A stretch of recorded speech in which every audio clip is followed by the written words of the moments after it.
maayirka degmada Boorama Maxamed Xuseen Meedhane taliyaha qaybta Booliiska iyo sidoo kale agaasimaha isbitaalka Boorama Dr. Ismaaciil Xaaji Maxamed Aye oo warbaahinta kula hadlayay magaaladaasi Boorama ayaa faahfaahin dheeraad ah ka bixiyay dhaawaca hal askari iyo laba qof oo shicib ah taasi oo ka dhalatay muran dhuleed mas'uuliyiintaasi oo arintaasi faahfaahinayana waxa diladoodii ka mid ahaa shaqada saaka dhacday intii dhibta ka soo gaadhay Allah caafiyo waxaana ahayd mid dhul wax siyaasad ah wax halka ku jirto ka raadisaan kuma jirto laba qoys oo dhul isku haya ayaa qoysna sharci haysto qoysna uu sharci haysan hawshaasi hay'adaha ammaanku wixii ammaan darro keenaya inay gacanta ku qabtaan xaq bay u leeyihiin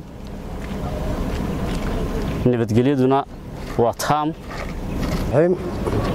kulay saaka 7 iyo barkii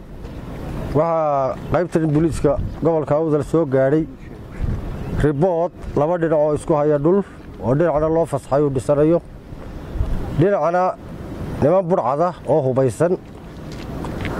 ay guriyo qori la galeen kadibna la soo baxeen booliisku markuu arintaasi reportkaasi soo gaaray si degdeg uga hawl galay waxaanay markiiba bilaabeen inay booliiska ku ridaan rasaasta ama taxshiirada rasaasta ka hor keenaan booliisku wuxuu soo qabtay ilaa 7 qof oo ku rasaasta ridayeen laba qof oo kamid ah way naga baxsadeen waxa dhaawaca laba iyagii kamid ah nin booliiska dhaawacooduna wuu sahlan yahay ilaahayna waxaan uga baryaynaa inuu caafiyo nabadgelyadu hadda way kala degan tahay waxaana nabadgelyada gacanta ku haya ciidanka booliiska dadweynaha degmada Boorama waxaanu ka codsanaynaa inay sidii caadada u ahayd ama kala shaqeeyaan maamulka iyo booliiska runtii dhaawac u jira ilaa 3 qof baan soo gaaray laba qof oo shacab ah iyo hal askari ah booliska